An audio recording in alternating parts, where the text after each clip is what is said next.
حقوقو سرغړونکي، دا ټوپک سالاران، دا د پردو مزدوران چې په کابل کې 80,000 انسانان قتل عام کړي، دوی به نن د هېواد د قهرمانانو په نامه نه یادېدل. که تاسو د دغه قهرمانانو هغه شاته وګورئ، د دوی هر څه د افغانستان د بېګناه انسانانو د وینو او د زو ځنې را جوړ شوي دي، او دوی د انسان مرګ او دا شیان دوی ته هېڅ شی ارزښت نه لري.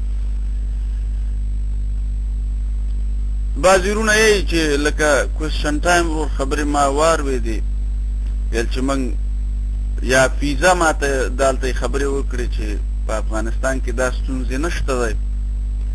دا ستونزې په افغانستان کې دي، او د خلکو په میخونو په سرونو میخونه ټکول شوي دي، د خلکو په عزتونو تیری شوي. لکه اوس کوېسچن ټایم ورور لیکي چې هغه د کم کاز دپاره وجنګېدو. زه به د هغه د کاز یو لنډیز تاسو ته ووایم. کوېسچن ټایم وروره، تاسو د پنجشیر په پنجشیر کې پخوا د خلکو خوراک تلخان و، د خلکو اقتصاد کمزوری و، او د مسعود په موجودیت کې هغه په دې وتوانېدو چې نن په پنجشیر کې خلک ښه ژوند لري. د دې په خاطر هغه ته امیر صاحب یایي، او دغه امیر صاحب چې کله د افغانستان د ازادۍ جګړه د روسي د یرغلګرو قواو په مقابل کې روانه وه، نو د سالنګ لار خلاصه وه، او روسي شوبلې به راتلې، او د هېواد په ختیځ او لویدیځ او جنوب لویدیځ کې به د پښتنو هغه ازادي بخونکي مقاومتونه چې به وو هغه به ټکول کېدل او له منځه وړل کېدل به. خو مسعود د جبهې تر شا د پښتنو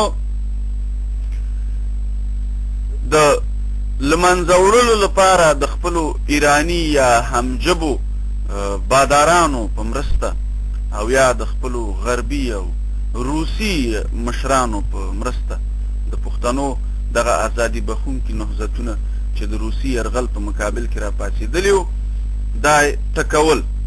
یو د دغه جملې ځینې کوېسچن ټایم د جمال سره وژنه وه په شمال کې، د شورای نظار جوړول وو، د جبل سراج معاهده وه. تاسو د جبل سراج معاهده وګورئ، دا تورو ده، تورو او ناټ تورو څه کې زه تاسو سره په پښتو خبرې کړم، انګریزي ماته مه یایه، ځکه چې انګریزي زما استاد ژبه نه ده. دوی افغانستان د جبهې تر شا یې پښتانه مړه کول، او دی نن قهرمان دی. هغه مولوي جلال الدین حقاني چې د روسانو سره سنګر په سنګر او ټټر په ټټر جګړه وکړله، هغه ته چا ولې قهرمان لقب ورنه کړو؟ ځکه چې مرکزي حکومت یرغمل دی، د دغه ډاکوانو د دغه غلو په لاس یرغمل شوی حکومت دی. باور وکړئ کومه جګړه چې مولوي جلال الدین حقاني د روسانو د یرغلګرو پوځونو په مقابل کې کړې، دا په افغانستان کې په ډیرو کمو سیمو کې شوي. خو هغه نن قهرمان نه دی، هغه نن په افغانستان کې غوښتونکی دی چې باید هغه ووژل شي. خو مسعود قهرمان دی، او د هغه انځور په هغه ځای زړېدلی دی، په هغه ښار زړېدلی دی چې هغه ښار ده وران کړی، او دنیا هم ټوله ړانده ده. پښتانه خو بالکل داسې ړانده دي چې هغه ازلي ړانده پیدا شوي دي. پښتانه هېڅکله بنا نه دي. که دوی بنا وای نو پایتخت څه کړل چې دی کابل ته راوړو؟ دی خو په کندهار کې و، د پښتنو په زړه کې، د افغانستان په زړه کې. خو دا د قربان شوم او آغاجان او ګل آغاجان د وجې دا پایتخت راغی کابل ته، او تاسو نتیجه ګورئ د تیمورشاه په قبر کې څه شی دي؟ ټول پکې چرسیان او بنګیان راټول وي، اول ته غلط کارونه کاندي. دا شی ده، دا خدای ورته په دغه دنیا هم جزا ورکړې تیمورشاه ته، او د هغه د مرګ نه وروسته څه وشو چې د هغه زامن یو بل سره وخوړل، ځکه چې هغه خپل قوم سره خیانت وکړ. د احمد شاه ابدالي انځور د کابل په ښار کې نشته دی، د چا له وجې چې زه نن په نړۍ کې افغان پیژندل کږم، د چا له وجې چې زما په تاریخ باندې ویاړ کږي. که تاسو هندوستان ته لاړ شئ چې پټان آیا ہے، دغه چې تاسو ګورئ دا د خداګوا فلم، دا د دې په خاطر نه دی جوړ شوی، دا د پښتنو د تاریخ یوه بیلګه ده چې د سینما په پرده یې راوستې ده. چې دا څومره په خپله ژبه او په خپل هوډ باندې ټینګ خلک دي. خو نن د هغه احمدشاه بابا تصویر نشته دی. د چا تصویر دی؟ د هغه کنډوالې چې چا جوړې کړي په کابل کې. د چا تصویر دی؟ د هغه ښځو د بېعزتۍ هڅې چې چا کړي. د ناهید شهید د بېعزتۍ د هڅوونکي انځور دی. د مکرویانو د پنځم پوړ نه یې ځان ښکته راخطا کړو او شهادت یې د بېعزتۍ په مقابل کې قبول کړو. تاسو وګورئ چې دا حکومت څه شی دی. نو په شمال کې خو به داسې کږي. و یو شی چې نامه ته د دغه هېواد راشو، نو وروره خراسان چې کوم دی دا یو عربي نامه ده. خراسان د عباسیانو د خلافت په زمانه کې دغه خاورې ته ویل کېده د دې په خاطر چې دی په ختیځ کې و. د کوم ځای نه چې لمر را سړي ککان دي دي ته عربیان خراسان یې. یعنې دا خراسان نامه چې ده دا خپله یو غلامانه او غلامۍ نوم دی. او اریانا چې په کومو حدودو کې وه نو هغه اریانا خو نن نشته. نو نن افغانستان دی. او د داود خان یو شعر دی، څو چې دا ځمکه اسمان وي، څو چې دا جهان ودان وي، تل به دا افغانستان وي. دا که څوک د ساواک جاسوسان دي، څوک د KSB دي او څوک د KGB دي او څوک د ISI دي، دا هېواد نشي ړنګولی. په دې هېواد کې په خپله زمانه کې تاسو وګورئ تاریخ تکرارېږي دوستانو. په 1883 کې او په 80 کې په دغه میوند کې یو پښتون غازي محمد ایوب خان د یرغلګرو سره جنګېدو. پیړۍ وروسته یو بل محمد ایوب خان دلته پیدا شو وجنګېدو، بیا د همغه یرغلګرو د لمسیانو سره. د هغه ایوب خان لمسی د هغه یرغلګرو د لمسیانو سره وجنګېدو. دا تاریخ دی او دا تکرارېږي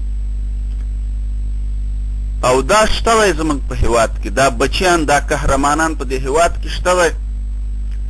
دا هېواد څوک نشي بیلولی. را به شو د ژبې په لحاظ باندې ژبه د افهام او تفهیم وسیله ده دوستان. سید جمال الدین افغاني رحمت الله علیه یې وایي که سیر ته سړی یوه ژبه باندې خبرې کاندي دا یو سړی دی، که په لسو خبرې کاندي دا یې لس دی. یعنې دغه یو فرد ځنې لس کسان جوړوي. خو که چېرته دا ژبه د یو چا دپاره د یو ایډیولوژي یو نظریې خبره شي نو بیا خو زما ایډیولوژي تر هغې ډېره درنه ده، ځکه زما د پښتو ګرامر خو د بلې هرې ژبې نه قوي دی. یو مثال یې زه راوړم. په پارسو کې یې اوامد دا پته نشته دی چې دا ښځینه دی او که دا نارینه دی او که دا مخنث دی. خو که په پښتو کې وګورئ هغه راغله هغه راغی. یعنې دلته د مذکر او مؤنث فرق شته دی. نو د دې ځینې معلومه چې د پښتو ګرامر غني دی د پارسو ځینې. او د پارسو خو ژبه چې کومه ده دا خو د دغه هېواد ژبه نه ده، دا خو یو پردی ژبه ده چې زموږ هېواد د مذهب په نامه رالیږلې. ملا صاحب به ویلې چې پنج کتاب یې، ګلستان یې، مثنوي معنوي یې چې دا د قرآن سره مترادف کتاب دی. مثنوي معنوي که څوک یې د مولانا جلال الدین بلخي رومي کتاب دی. شعرونه دي وایي که دا وایي دا د قرآن په اندازه کتاب دی، نه د هغه عکس دی. بعضې داسې نظریې لري او هغه کې ټول شعرونه دي. او څه شي شعرونه دي؟ از نیستان چې مرابی بریدن از نفیرم مردوزن نالیدن. نو دا کتاب اوس اخلي د قرآن سره سموي. یا یې چې مثلا پارسو چې دا 16 ساله ژبه ده او پښتو چې دا 2.5 ساله ژبه ده. خو افسوس کړم چې وایي چې دستار تړي 1000 دي، چې دستار تړي 1000 دي، د دستار سړي په شمار دي. دغه حاکمیت او مقام او کرسۍ چې ده دا څوک نه پېژني چې دا څوک دی، د کوم ځای نه راغلی دی. خو ځي اول ته پې نیغ کیني که تاسو محقق وګورئ یو بې تعلیمه خر سړی دی پلار یې جوالي و نو د باندې به یې څه زده کړه کړې وي خو د ایران د ساواک د دغسې خلکو